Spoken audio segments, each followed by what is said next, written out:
সুলতান মাহমুদ গজনবী চিন্তায় পড়ে গেলেন,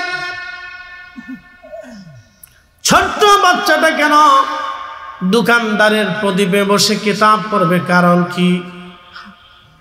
জিজ্ঞেস করে বললেন, বেটা তুমি দোকানদারের প্রদীপে কেন কিতাব পড়ো বেটা, তোমার কি প্রদীপ নাই? ছেলেটা বলল, হুজুর আমি এতিম মাদ্রাসায় পড়ি, প্রদীপ কেনার মতো তেল কেনার মতো কোনো পয়সা অর্থ আমার নাই, এই জন্যে প্রদীপে বসে বসে দোকানদারের চেরাগের আলো দিয়ে আমি কিতাব পড়ি। আহা! সুলতান মাহমুদ গজনবী দাঁড়ায়া চোখের পানি ছেড়ে দিয়ে বললেন, যদি কিয়ামতের ময়দানে রাসূল আমাকে জিজ্ঞেস করে, হে সুলতান তুমি স্বর্ণের প্রদীপ নিয়ে রাজ দরবারে রাজ সিংহাসনে ঘুমিয়েছ, আমার একজন তলাবা টাকার অভাবে এতিম পয়সার অভাবে সে মাদ্রাসায় প্রদীপ কিনতে না পেরে দোকানদারের প্রদীপের পাশে বসে বসে কিতাব পড়েছিল। আমি সুলতান মাহমুদ গজনবী এত বড় গজনী সাম্রাজ্যের সুলতান, এই সালতানাত আল্লাহ নিজে আমাকে দিয়েছেন। কোরআনে আল্লাহ বলে দিলেন, কুলিল্লাহুম্মা মালিকাল মুলকি তুতিল মুলকা মান তাশা। আমি যাকে খুশি তাকে রাজত্বের মালিক বানায় আমি রব, নিজে রাজত্বের মালিক, তামাম মুলকের মালিক আমি আল্লাহ। তুইজ্জু মান তাশা ওয়া তুযিল্লু মান তাশা। আমি যাকে খুশি তুতিল মুলকা মান তাশা, আমি যাকে খুশি তাকে রাজত্ব দেই, রাজা বানাই, এবং যার কাছ থেকে খুশি আমি আল্লাহ ছিনাই নেই। এটা আমি আল্লাহ পাকের অনেক বড় দয়া। আহা! এবং যাকে খুশি ইজ্জতওয়ালা বানাই, যার কাছ থেকে খুশি আমি আল্লাহ ইজ্জত ছিনাই নেই। সুলতান মাহমুদ গজনবী চিন্তায় পড়ে গেলেন, রাজত্ব তো আল্লাহ আমাকে দিয়েছে, এত বড় সুলতান আমি, রাজত্বের মালিক আমি হলাম, আল্লাহ আমাকে দিয়েছে। সুলতান মাহমুদ গজনবী চিন্তায় পড়লেন, কিয়ামতের কঠিন ময়দানে আমি আমার রাসূলের সামনে সেই দিন কি জবাব দিব, আমার উপায় কি হবে যদি রাসূল আমাকে জিজ্ঞাসা করে আমার উপায় কি? এই ভয়ে সুলতান মাহমুদ গজনবীর হাতের মধ্যে স্বর্ণের একটা প্রদীপ ছিল, স্বর্ণের প্রদীপখানা দিয়ে ছেলেটার হাতে দিয়ে বলেন, বেটারে একটা স্বর্ণের প্রদীপ আমার কাছে ছিল, তোমাকে দিয়ে গেলাম, এই স্বর্ণের প্রদীপখানা দিয়ে তুমি কালকে থেকে কিতাব পড়বা। স্বর্ণের প্রদীপ পেয়ে ওই মাদ্রাসার তলবে আলেম বিরাট বড় খুশি হয়ে গেল। রাত্রিবেলা প্রাসাদে এসে সুলতান মাহমুদ ঘুমায়, স্বপ্নের ঘরে দেখে রে রাহমাতুল লিল আলামিন আমার নবীজি সুলতান মাহমুদের ঘরে তশরিফ এনেছে। একবার জোরে বলা যাবে কি ইয়া রাসূলুল্লাহ? নবী বললেন, মান রানি ফিল মানাম। সহিহুল বুখারী কিতাবুর রিয়াদ আল্লাহ রাসূল বলেছেন, মান রানি ফিল মানামি ফাকাদ রাআল হক। যে আমাকে স্বপ্ন দেখলো সে বাস্তবে আমি নবী দেখলো। আমি নবী নিজে আসি ছবি আসি না, আমি নবী নিজে আসি ছবি আসি না, আমি রাসূল নিজে আসি ছবি আসি না। একবার জোরে বলা যাবে কি আল্লাহু আকবার? প্রিয় উপস্থিতি, খুব মনোযোগ দিবেন। সুলতান মাহমুদ গজনবী দেখে রাসূল তশরিফ এনেছেন, একসাথে বলবেন না মারহাবা। উসমান গনি জিন্নুরাইন শহীদ হবেন, উসমান গনি জিন্নুরাইন শহীদ হয়ে যাবেন। সকালবেলা কোরআন পড়তেছিলেন, কোরআন শরীফ পড়তে পড়তে উসমান গনি ঘুমিয়ে পড়লেন। স্বপ্নের মধ্যে দেখে রাহমাতুল লিল আলামিন তশরিফ এনেছে। উসমান গনি জিন্নুরাইনকে নবী বললেন, উসমান কেমন আছো? উসমান গনি বললেন, ইয়া রাসূলুল্লাহ দুনিয়ার এই হাল হাকিকতে আমি তেমন ভালো নেই, বলে উসমান তুমি কি দুনিয়াতে কিছুদিন থাকবা না চলে আসবা? বলি ইয়া রাসূলুল্লাহ দুনিয়ার জঞ্জাল আর আমার কাছে ভালো লাগে না। আমার নবী বলেন তাহলে উসমান তুমি চলে আসো, জান্নাতের ভিতরে আমি আর তুমি একসঙ্গে ইফতার করব, তুমি তো রোজা আছো। দেখেন উসমান গনি রোজা আছে, রাসূলের দরবারে খবর আছে। আল্লাহু আকবার। যেই দিন উসমান গনির জিন্নুরাইন শহীদ হয়ে যাবে, যেই দিন উসমান গনির জিন্নুরাইনকে শহীদ করা হবে, সেই দিন সকালবেলা নবী স্বপ্ন দেখে উসমান তুমি তো রোজা আছো, চলে আসো, আমরা দুইজন জান্নাতের মধ্যে একসঙ্গে ইফতার করব। আসতে হয়ে গেল না? জোরে বলে। নবী আসে না নাই? আপনার চোখ নাই, আপনি দেখেন না, এটা আপনার চোখের দোষ। কথা ঠিক আছে না? আমাদের ইমানে গন্ডগোল নাই, আমাদের ইমানে গন্ডগোল নাই। আপনি চোখে দেখেন না, সেই জন্য আপনার ইমানে গন্ডগোল। আমরা আকাবিররা চোখে দেখেছেন বিদায় আমাদের ইমানে গন্ডগোল নাই। কথা কোন ঠিক কিনা? শেরপুরবাসী উসমান গনি ঘুম থেকে উঠে বিবিকে বললেন, বিবি আমার গোসল করাও, আজকে আমার শেষ দিন, আর আমার সুযোগ নাই। নবীজি স্বপ্ন দেখাইছেন চলে যেতে হবে আমার। আল্লাহর নবী বলেছেন জান্নাতের ভিতরে আমি আর রাসূল একসঙ্গে ইফতার করব। বিবি রে আমারে দ্রুত গতিতে গোসল করায় দাও, আজকে আমার শেষ দিন, আমি শহীদ হয়ে যাব জানি। রাসূল যা বলেছেন তাই ঠিক। সাদাকাল্লাহুল মাওলানাল আযীম। আল্লাহ যেটা বলেন এটা ঠিক। সাদাকা রাসূলুহুন নবিয়ুল হাবিবুল কারীম। আমার রাসূল যা বলেছেন এটা ঠিক। আল্লাহর কথা নবীর কথা কখনো মিথ্যা হবে না। আল্লাহ সত্যবাদী, রাসূলও সত্যবাদী। এই জন্য আল্লাহ বলেন আতি আল্লাহ, আমি আল্লাহ মানবা, ওয়া আতিউর রাসূল, আমি আল্লাহকে যেইভাবে মানবা, আমার নবীকে সেইভাবে মানবা। আমি আল্লাহকে যেইভাবে মানবা, আমার রাসূলকে সেইভাবে মানবা। আমার রাসূল মানলে মাইয়ুতির রাসূল ফাকাদ আতা আল্লাহ, আমার নবী মানলে আমি আল্লাহ মানা হয়, নবী মানলে আল্লাহ মানা হয়। নবীর শান গাইলে আল্লাহর শান হয়, নবীর দল করলে আল্লাহর দল হয়, নবীর জন্য জীবন দিলে আল্লাহর জন্য জীবন দেওয়া হয়, নবীর পক্ষে কথা বললে আল্লাহর পক্ষে কথা বলা হয়, রাসূলের ইত্তেবা করলে আল্লাহর ইত্তেবা হয়, নবীর ভালোবাসা হলে আল্লাহর ভালোবাসা হয়, নবীর তাজিম হলে আল্লাহর তাজিম হয়, নবীকে কষ্ট দিলে আল্লাহকে কষ্ট দেওয়া হয়, রাসূলের সাথে বেয়াদবি করলে আরশের মালিকের সাথে বেয়াদবি হয়। এই জন্য আমরা সুন্নিরা রাসূল রাসূল করি, নবী নবী করি। আমরা জানি নবী মানলে আল্লাহ মানা হয়ে যায়, নবীকে রাজি করলে আল্লাহকে রাজি করা হয়ে যায়। জবাব দিলেন আল্লাহি, আল্লাহর কসম করে বলি হে নবী আমাদের আর কোনো উদ্দেশ্য নাই। তখন নবীজি ডাক দিয়ে বলেন সাহাবীরা তোমাদেরকে অবিশ্বাস করি বিষয়টা এমন না। ফাতানি জিবরিল, জিবরাইল আলাইহিস সালাম আমার কাছে এসেছিলেন। ফাখবিরিনি, জিবরাইল খবর দিয়ে গেলেন ইউবাহামাকুমুল মালায়েকা, তোমাদের এই দৃশ্যখানা দেখার পরে আমার রব আমার আল্লাহ খুদার দরবারে ফেরেশতাদের সামনে, আমার রব তামাম মাখলুকের সামনে, ফেরেশতাদের সামনে তোমাদের এই মজলিসখানা দেখে আমার আল্লাহ অহংকার করতেছে। ইউবাহামাকুমুল মালায়েকা, একবার জোরে বলা যাবে কি মারহাবা।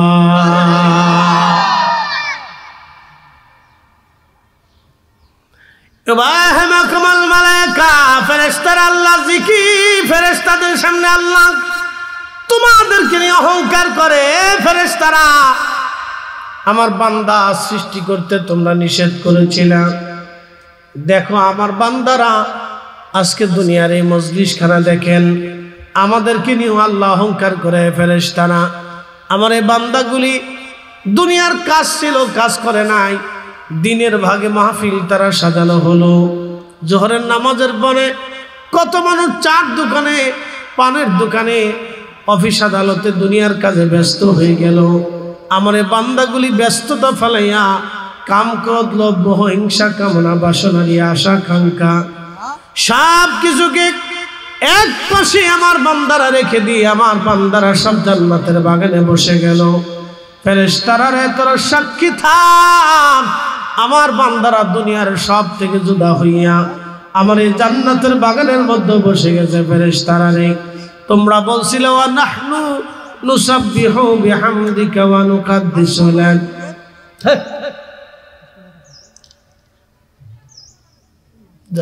পরিবেশ বুঝে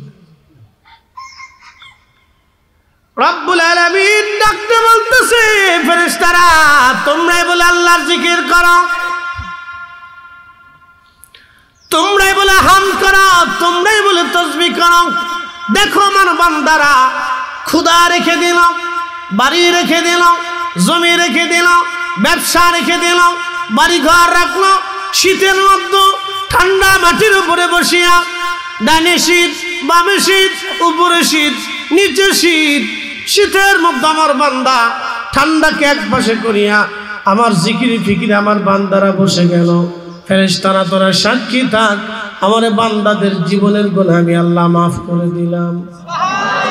বন্ধু আমার এসে বসেছি আমরা পাশ, বিশ্ববিখ্যাত একজন বাদশা ছিলেন, তার নাম সুলতান মাহমুদ গজনবী রহমাতুল্লাহ আলাইহি। উনি গাজনি সাম্রাজ্যের বাদশাহ। বর্তমান আফগানিস্তান, পাকিস্তানের এক অংশ, ইরানের এক অংশ, উজবেকিস্তান, বিরাট অংশ মিলেছিলেন তিনার গাজনি সাম্রাজ্য। বিরাট প্রতাপশালী বাদশা ছিলেন তিনি সুলতান মাহমুদ গজনবী রহমাতুল্লাহ আলাইহি। ওনার আদত ছিল সারা রাত্র ঘুরে ঘুরে ঘুরে ঘুরে দেখতেন কার বাড়ি খাবার আছে, কার বাড়ি খাবার নাই, আমার প্রজারা কে ঘুমায় কে ঘুমায় না, কার বাড়ি কি অভাব আছে। তিনি ঘুরে ঘুরে সুলতান মাহমুদ গজনবী ঘুরে ঘুরে ঘুরে ঘুরে দেখতেন। সুলতান মাহমুদ গজনবী সারা অঞ্চল ঘুরে ঘুরে দেখতেন কে খায় কে খায় না, কে ঘুমায় কে ঘুমায় না।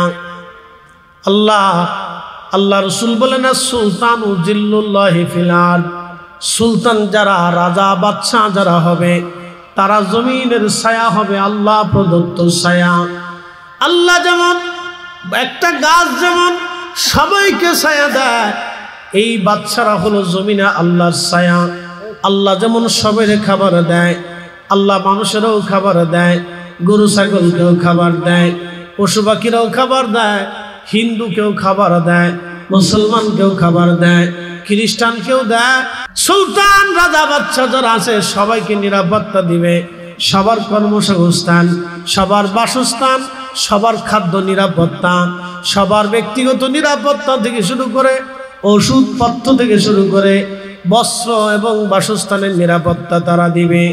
এটা রাজ্যের শাসক তিনি এই অর্থাৎ প্রজাদের রাজ্যের অধীনে যারা আছে তাদের সকল সুযোগ সুবিধা রাজা নিজে দিবে। এটা আল্লাহর নবীর দেওয়া কর্তব্য। আল্লাহর নবী বললেন আস-সুলতানু জিল্লুল্লাহি ফিল আরদ, শাসক গোষ্ঠীরা হলো আল্লাহর পক্ষ থেকে জমিনের ছায়া। কিন্তু এখন আমার দেশের শাসক গোষ্ঠীরা নিজেরাই জনগণের টাকা চুরি করে। কি কথা কর না কেন জোরে বলে। ত্রিভুবনের প্রিয় মুহাম্মদ এলো রে দুনিয়ায়, রে সাগর আকাশ বাতাস দেখবি যদি আয়, আয় রে সাগর আকাশ বাতাস দেখবি যদি আয়। ধুলির ধরা বেহেশত আজ জয় করিল দিল রে লাজ, আজকে খুশি ঢল নেমেছে ধূসর সাহারায়, রে সাগর আকাশ বাতাস দেখবি যদি আয়। পাশ জোরে বলেন কি পাশ, একসাথে বলেন কি পাশ, জোরে বলেন কি। আমি করছি না আল্লাহ, আমার ওয়াদা না আল্লাহ। আল্লাহর ওয়াদা কি কখনো খেলাফ হয়? আপনি কি আল্লাহর ওয়াদা এখানে বসে খেলাফ করছেন? করেন নাই। আপনি আসছেন। আপনি কি করছেন? আসছেন। আপনি কার মেহমান এখন? আল্লাহর মেহমান। আমি আপনাদের মেহমান। কথা ঠিক আছে না? তখন আপনারা সর্বোচ্চ সম্মান দেওয়ার চেষ্টা করতেছেন, হুজুর আমাদের মেহমান, আমরা তার দাওয়াত করে আনছি, উনি ইচ্ছা করে আসেন, আমরা দাওয়াত করে আনছি, এই জন্য আপনারা সর্বাত্মক প্রচেষ্টা করতেছেন আমাকে সম্মান দেওয়ার জন্য। তো আপনারা যেহেতু আমাকে মেহমান বানানোর জন্য সম্মান দিচ্ছেন, তা আমরা তো এখানে ইচ্ছা করে আসিনি, আল্লাহ দাওয়াত করে আনাইছে। কি কথা কথা ঠিক আছে না? আল্লাহ নিজে দাওয়াত করেছে যে তোমরা আমার বেহেশতের বাগানে আসো। রসুল 1450 বছর আগে দাওয়াত করছে, এ সাহাবীরা তোমরা যেখানে জান্নাতের বাগান পাও এই বাগানে তোমাদের দাওয়াত। তো সাহাবায়ে کرام বলেন, মা রিয়াজুল জান্নাহ ইয়া রাসূলুল্লাহ, নবী দুনিয়ার জান্নাতের বাগান কি? সাহাবায়ে کرامকে নবীজি বললেন, হিয়া হিলাকুজ জিকির, যেই মজলিসে আল্লাহর জিকির হবে সেটা দুনিয়ার বেহেশতের বাগান। সাহাবীরা এটা দুনিয়ার জান্নাতের বাগান, দুনিয়ার জান্নাতের বাগান, এই বাগান দেখলেই তোমরা বসবা, এই বাগানে আসবা। তো নবী 1450 বছর আগে দাওয়াত করছে, আল্লাহ দাওয়াত করে দিয়েছে, আমরা আল্লাহর দাওয়াতে এসে গেছি, অতএব আল্লাহ আমাদেরকে এখান থেকে ক্ষমা না করে পাঠাবে না। কথা বলেন ঠিক না? ঠিক। নারে তাকবীর, নারে তাকবীর, নারে রিসালাত, নারে রিসালাত। পীরজাদা হুজুরের আগমন, আসাদুল্লাহ আল মামুন হুজুরের আগমন, নারে তাকবীর। আল্লাহুম্মা সাল্লি আলা, আহা জবান খুলে, মাওলানা মুহাম্মদ ওয়া আলা আলি সাইয়্যিদিনা। শাসক গোষ্ঠীর নিজেরাই টাকা চুরি করে। রাজনীতি মানে কি জানেন? আমরা 36 বছরে যা উপার্জন করতে পারি নাই, রাজনীতিবিদরা 36 দিনেই তা পারে। 36 দিনই তা হয়ে যায়, কেউ 36 ঘন্টাও হয়ে যায়। আপনি 36 বছরে যা পারেন নাই, হাতে 36 ঘন্টায় তা পারেন। এই জন্য সব দেখেন খালি ক্ষমতার জন্য পাগল, সবাই পাগল। খালি আমরা যারা সুফি আছি, অলি ভক্ত, আমরা তো পাগল টাগল না। কি কথা কন না কেন? জোরে বলে। দেখছেন আপনি কোন অলি ক্ষমতায় বসছে? শাহজালাল ইয়ামিনী রাজ্যের আসনে বসছে দেখছেন? খাজা বাবা আজমিরি এত সুপ্রিম পাওয়ার, যেই ব্যক্তি আনা সাগরের পানি একটা লুটার ভিতরে নিয়ে আসতে পারল, সে ব্যক্তি কি দিল্লির মসনদে বসতে পারতো না? অবশ্যই পারতো। যার দুয়ার কারণে মোহাম্মদ ঘুরি দিল্লির মসনদ পাইল, সেই খাজা বাবা জীবনে কোনোদিন দিল্লির মসনদে বসে নাই। মুজাদ্দিদ আল ফেসানি সেরহিন্দি আল ফারুকি রহিমাহুল্লাহ, তিনার বদদুয়ার কারণে সম্রাট আকবর ধ্বংস হলো। সম্রাট জাহাঙ্গীরকে তিনি মসনদে বসাইলেন, কিন্তু তিনি মসনদে বসেন নাই। শুধুমাত্র ওলি আল্লাহ যারা এবং ওলি আল্লাহর মুহিব্বিন যারা, তারা ব্যতীত সবাই মসনদের পাবেন। কি কথা বল না কেন? ঠিক না?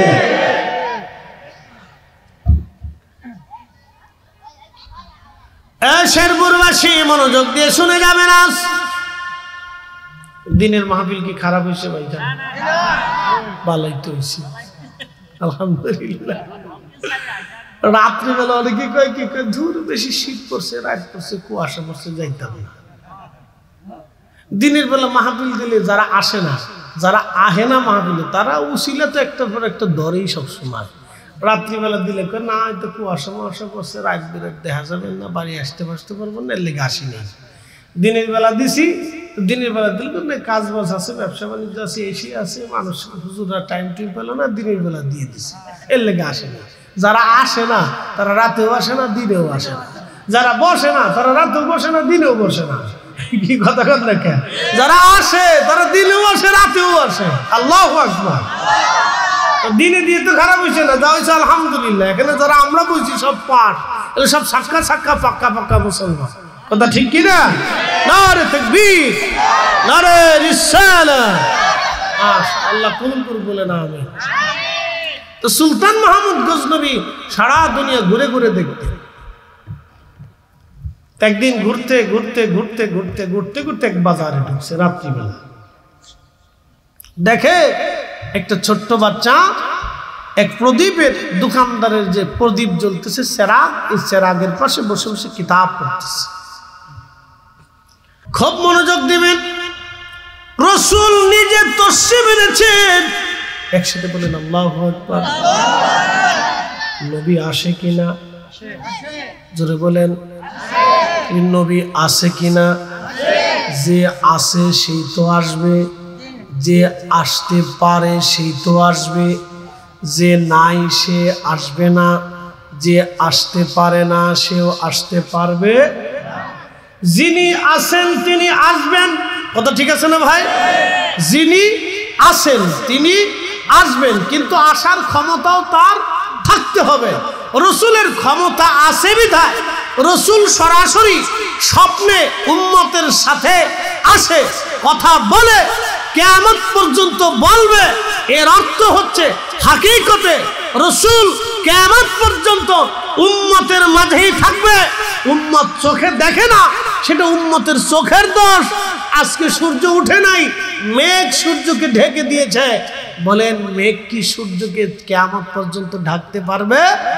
আগামীকাল আবার হয়তো সূর্য উঠবে, মেঘ চলে যাবে, কুয়াশা চলে যাবে।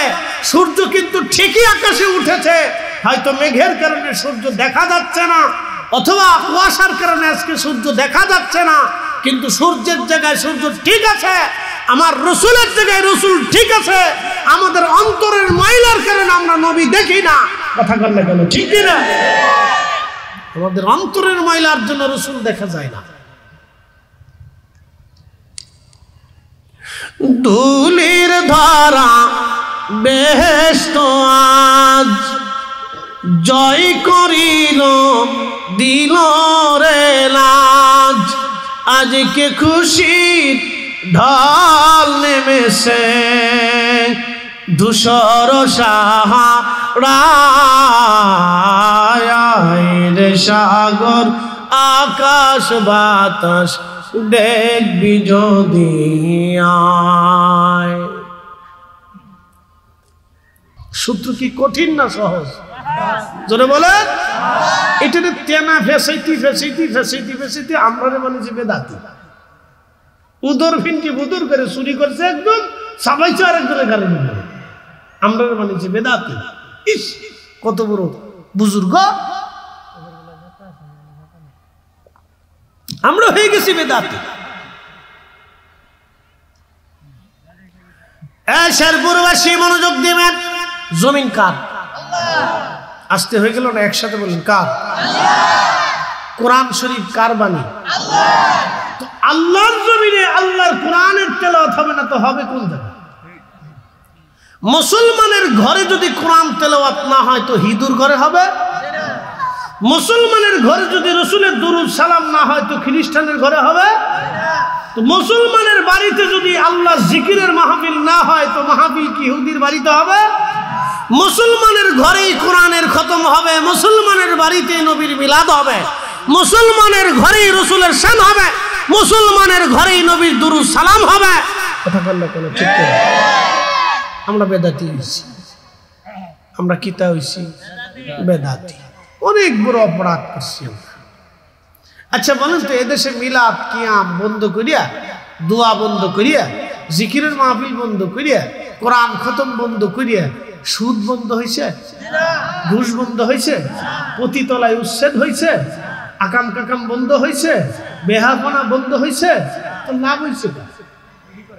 আপনারা মিলাদ বন্ধ করে যদি সুদের কারবারি বন্ধ করতে পারতেন তাহলে বুঝতাম যে মিলাদের কারণে সুদের কারবারি বন্ধ হয়েছে।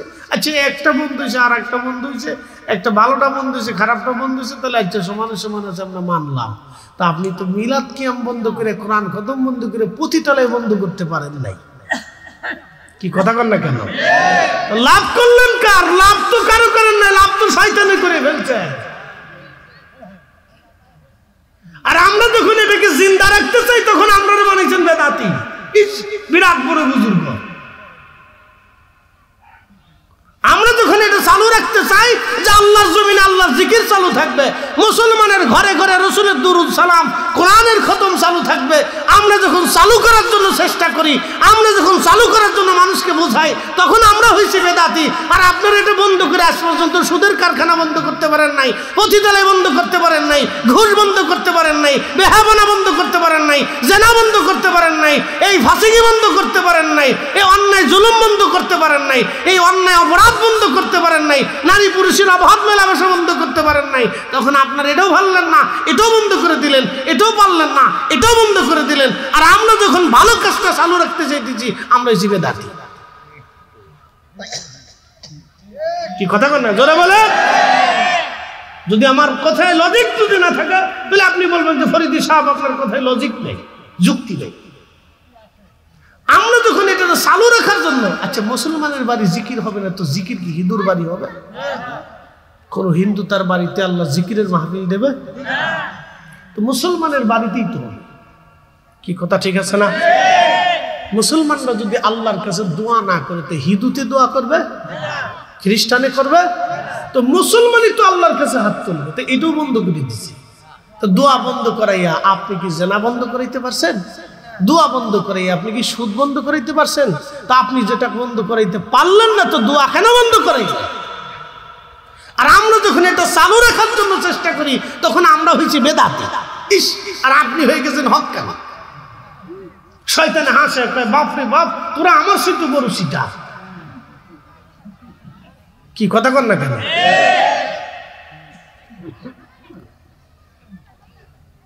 দলিলা দিল্লা দিলাম না, শুধু লজিক দিয়ে গেলাম। জমিন কার? একসাথে বলতে হবে, জমিনটা কার? এই সমস্ত সৃষ্টি অনুপরমাণু কার আইনে চলে?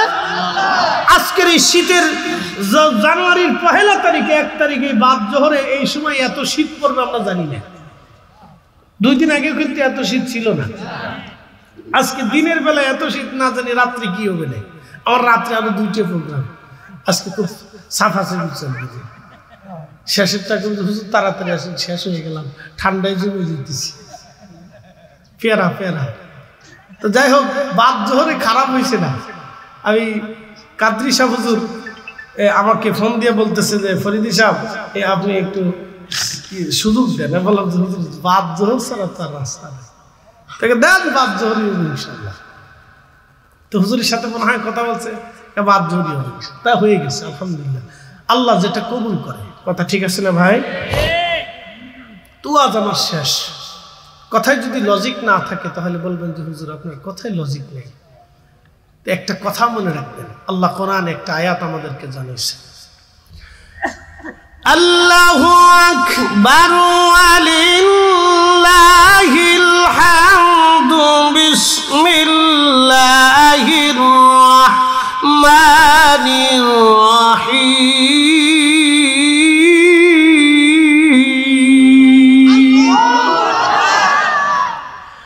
فمن يعمل مثقال ذرة خيرا يره ومن يعمل مثقال ذرة شرا يره।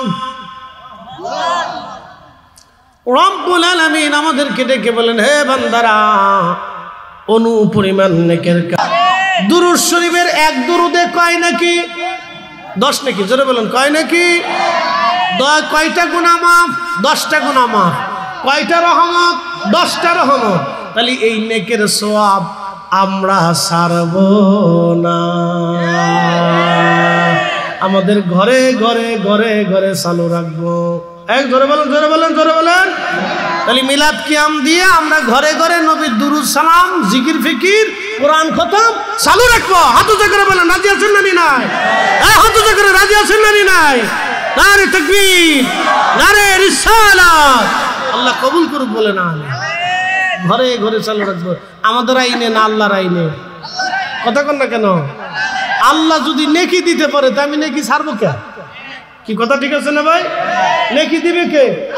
তা আমি ছাড়বো কেন?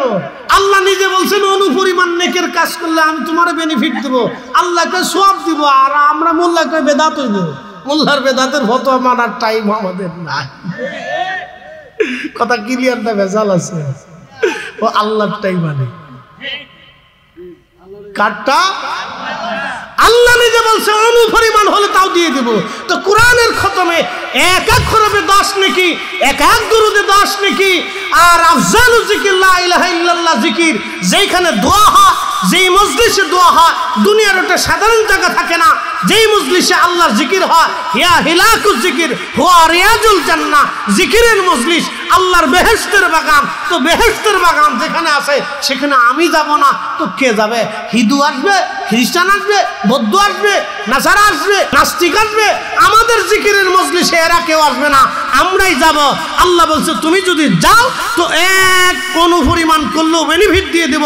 নেকি যেখানে আমরা সেখানে, গুনাহ আছে যেখানে আমরা নাই সেখানে। নেকির কাজ যত ছোট হোক ছাড়বো না, গুনার কাজ যত ছোট হোক করবো না। মিলাদ মাহফিলে দোয়া দুরুদে যেহেতু নেকি আছে আমরা ছাড়বো না, ঘরে ঘরেই করব। কথা বলেন ঠিক না বেটা? যার বেদাত হয় আপনি বেদাতের গাঁটটি নিয়ে শীতকালে ঘুমাই থাকেন।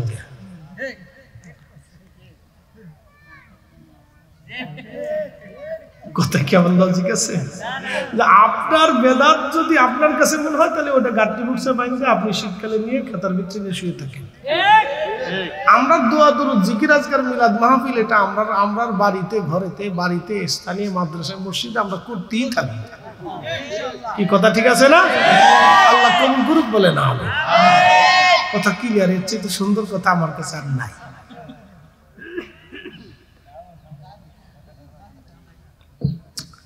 তো সুলতান মাহমুদ গজনবী রাহমাতুল্লাহ আলাইহি আল্লাহর নবী স্বপ্নে এসে বললেন, সুলতান ইয়া রাসূলুল্লাহ, নালায়েকের ঘরে রহমতের নবী আসছে।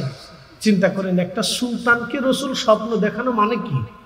এই সুলতান একবারে পারফেক্ট সুলতান ছিল। কথা ঠিক আছে না ভাই?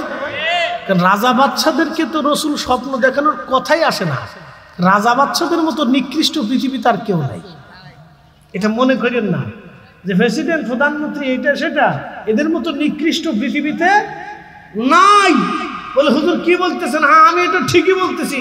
তারা মানুষের রক্তের উপর দিয়ে ক্ষমতায় যায় আর রক্ত শুষে খায় আর মানুষের গরিবের হক নষ্ট করে দেয়। এই জন্য তাদের মতো নিকৃষ্ট পৃথিবীতে নাই। একবারে জাসা সাসা কাঁচা কথা বললাম, একবারে ওই যে ভিডিওতে চলে যাবে না, সারা দুনিয়ার মানুষ দেখবে যে হুজুর একবারে ডাইরেক্ট মেরে দিচ্ছে। কথা ক্লিয়ার না ভেজাল আছে ভাই? যেই ক্ষমতায় আসুক সেই মানুষের রক্তের উপর দিয়ে ফাড়া দিয়ে ক্ষমতায় যায়। মানুষের রক্ত ছাড়া কেউ ক্ষমতায় যেতে পারে না। তো রাজাবাদ ছাড়া পৃথিবীর নিকৃষ্ট থাকে। উৎকৃষ্ট রাজা বাদশা খুব কম পাওয়া যাবে।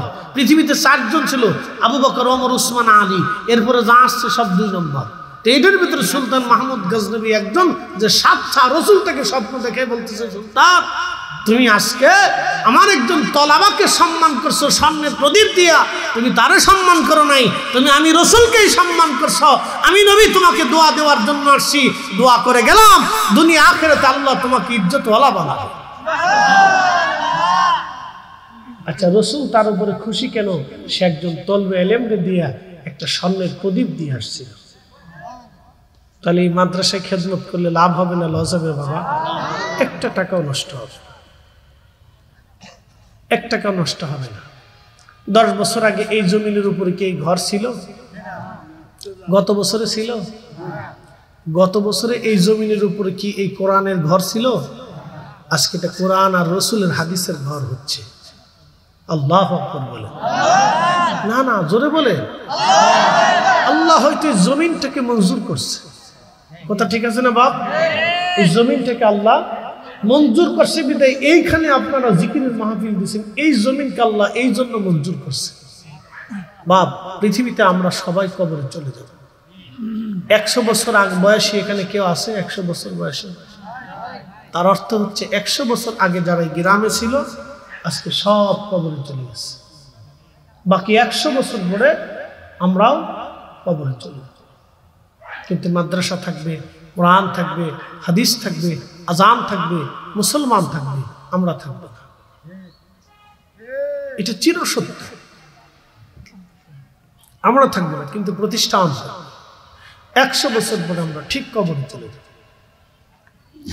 এমনকি 100 বছর আগের এই গোরস্থান কবরস্থান কবর যাদের আছে সব আজকে নিশ্চিহ্ন হয়ে গেছে। কথা ঠিক আছে রে বাবা? সব নিশ্চিহ্ন হয়ে গেছে, কোনো অস্তিত্ব নাই। ঠিক 100 বছর পরে আমরা এরকম অস্তিত্ব থাকবে না। কোন জাইরিন, কালকে এক মাহফিল করলাম সিরাজগঞ্জে, 100 বছর আগের গোরস্থান। তার আগে আর একটা করলাম, বলে যে হুজুর 300 বছরের গোরস্থান। চিন্তা করতে পারছেন? 300 বছর ধরে একটা গোরস্থান। বললাম 300 বছর আগে যারা কবর দিল সে কি আজকে তার কবরের চিহ্ন আছে? বলে হুজুর না। চির সত্য, ঠিক এই গ্রামে 100 বছর আগে যাকে কবর দেওয়া হয়েছিল তার কবরের চিহ্ন আজকে হারিয়ে গেছে। বাপরে বন্ধু আমার, 100 বছর পরে আমাদের কবর নিশ্চিহ্ন হবে, আমরাও হারিয়ে যাব, ফিরে যাবো আল্লাহর কাছে। ওয়া ইন্না ইলাইহি রাজিউন। কিচ্ছু নিয়ে যাবার কোনো সুযোগ নেই, সব কিছুই রেখেই চলে যেতে হবে। যেহেতু রেখে চলে যেতে হবে, সেহেতু আপনাদেরকে বলতেছি এই মাদ্রাসাটাকে সেইভাবে আদর করবেন নিজের বাচ্চাটাকে যেইভাবে আদর করে। কেন? সন্তানটা বড় হবে, আপনার কবরের পাশে দাঁড়াবে, আপনাকে দোয়া করবে, আপনার জানাজা পড়াবে, আপনার বংশের বাতি আপনার ঘরে প্রদীপ জ্বালাবে। এই জন্য আপনি সন্তানটাকে বড় আদর করেন, ও আপনার দেহের অংশ, শরীরের একটা অংশ। মাদ্রাসাটাকে আপনি মহাব্বত করবেন, আপনার আখিরাতের অংশ মনে করবেন। কারণ সন্তান আপনাকে ভুলবে কিন্তু মাদ্রাসা আপনাকে ভুলবে না। আপনার নাতি আপনাকে ভুলে যাবে কিন্তু মাদ্রাসা আপনাকে ভুলবে না। আপনার পুতি আপনাকে ভুলে যাবে কিন্তু এই মাদ্রাসা আপনাকে ভুলবে না। খেদমত করে যাবেন, নিজের অর্থবিত্ত দিয়ে এই মাদ্রাসাকে মহাব্বত রাখবেন। এই মাদ্রাসাকে মহাব্বত করে এই মাদ্রাসার সৌন্দর্য বাড়ানোর চেষ্টা করবেন, অর্থবিত্ত দিয়ে চেষ্টা করবেন। এখন বলবেন হুজুর এই মাদ্রাসায় 10,000 টাকা কে আছেন, 5,000 টাকা কে আছেন? এই মাদ্রাসায় 10টা টিন দিয়ে দিবেন, 2 বস্তা সিমেন্ট দিয়ে দিবেন, 1000 ইট দিয়ে দিবেন। এরকম কোনো ব্যক্তি যদি থাকেন তো 5 মিনিটে বলবেন যে হুজুর আমরা শরীক থাকবো। কালেকশনের অভ্যস্ত আমি না। হুজুর বলছেন যে হুজুর কিছু চাইেন, যদি কোনো ব্যক্তি সহৃদয় বা মহাব্বত করে শরীক থাকে তাহলে সেজন্য তার রিজিকের অংশ থেকে কিছু অংশ গ্রহণ করে। বাপ আল্লাহ এক আম গাছ থেকে 30 বছর আম দেয়, 2 কেজি ধান ছিটাইলে 20 মণ ধান আল্লাহ নিজেই দেয়। একটা মাছের ডিম থেকে হাজার হাজার মাছ আল্লাহ দেয়। একটা জিহ্বা দিয়ে কত রকমের খাবার আল্লাহ আস্বাদন করা। আমরা যারা পৃথিবীতে আসছি আমাদের রিজিক আল্লাহ দিয়ে দুনিয়াতে পাঠিয়েছেন। কি খাবেন কি খাবেন না এটা আল্লাহ মায়ের রেহমে 120 দিনের মাথায় লিখে দিয়ে দেন। জনাব কুতুবউদ্দিন মাস্টার সাহেব 5,000 টাকা। বলেন নারে তাকবীর, নারে রিসালাত। আল্লাহ জনাব কুতুবউদ্দিন মাস্টার সাহেব 5,000 টাকা। মাস্টার সাহেবের বাবার কুল মায়ের কুল যারা কবরে চলে গেল, কবরগুলি জান্নাতের বাগান আল্লাহ বানায় দাও ইয়া রাব্বি। মাস্টার সাহেবের সহধর্মিনী আজকে দুনিয়ায় নাই, কবরটা বেহেশতের বাগান বানায় দাও। সবাই দোয়া করে বলে আমিন। উঠবেন না, বসেন। এরপরে দোয়া হবে 5টা মিনিট পরেই, 10 মিনিট পরেই আমরা মিলাদ ক্যাম্প করে হুজুর আসছেন, দোয়া করবেন ইনশাআল্লাহ। বসেন। আর কেউ আছেন যে হুজুর 10 বস্তা সিমেন্ট দিব, 2,000 টাকা দিব, যে যেটা পারেন বলেন, বলেন যে যেটা পারেন বলেন।